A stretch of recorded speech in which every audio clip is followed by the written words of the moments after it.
अस्सलाम वालेकुम व्यूअर्स, मैं हूं आमना और आप देख रहे हैं आमनाज़ डिलीशियस रेसिपीज़। आज मैं आपके लिए खीर की एक बहुत ही सिंपल और आसान रेसिपी लेके आई हूं, जिसको फॉलो करने से बहुत ही जल्दी और बहुत ही कम टाइम में खीर रेडी हो जाएगी। तो चलिए खीर बनाना स्टार्ट करते हैं। खीर बनाने के लिए सबसे पहले एक पैन में हम पानी डालेंगे और इसे इतना पका लेंगे कि इसमें बबल्स आना शुरू हो जाएं। पानी में बबल्स आना शुरू हो चुके हैं। अब हम इसमें हाफ कप चावल डाल देंगे। चावलों को मैंने 2 घंटे पहले भिगो दिया था।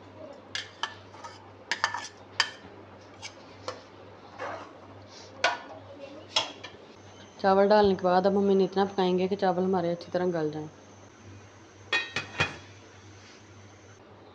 तकरीबन 15 से 20 मिनट हो चुके हैं और चावलों को हमने लो फ्लेम पे गला लिया है।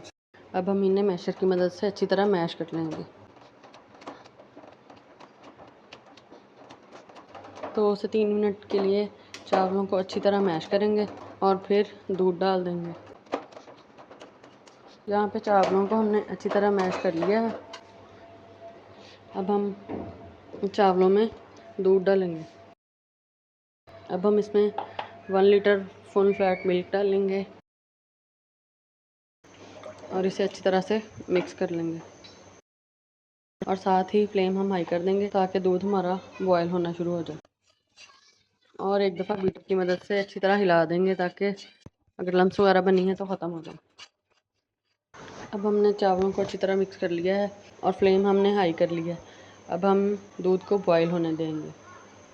यहाँ पे दूध को हमने एक दफ़ा हाई फ्लेम पे पका लिया है और दूध हमारा पकना शुरू हो चुका है। अब हम इसकी flame medium to medium low कर लेंगे और इसे इतना पकाएंगे कि दूध गाढ़ा हो जाए और क्वांटिटी में थोड़ा कम भी हो जाए और साथ साथ इसका हम चम्मच हिलाते रहेंगे। यहाँ पे खीर को पकाते हुए हमें 20 से 25 मिनट हो चुके हैं और खीर हमारी गाढ़ी होना शुरू हो चुकी है।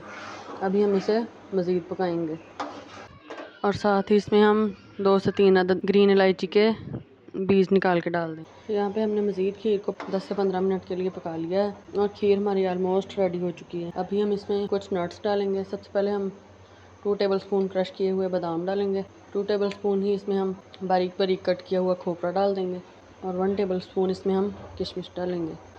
अच्छी तरह हिला लेंगे और साथ ही इसमें हम 1/4 कप चीनी डाल देंगे और इसे तकरीबन 4 से 5 मिनट के लिए मज़ीद पका लेंगे, क्योंकि चीनी डालने से खीर हमारी एक दफ़ा थोड़ी पतली होगी और इसलिए हम इसे थोड़ा सा और पका लेंगे।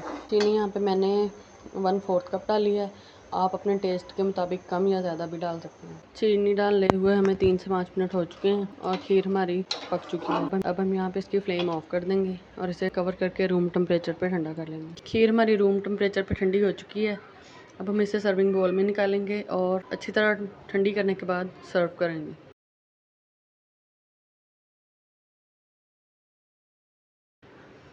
अगर आपको मेरी वीडियो अच्छी लगे तो लाइक कर दें और मेरे चैनल को सब्सक्राइब भी कर दें। अल्लाह हाफ़िज़।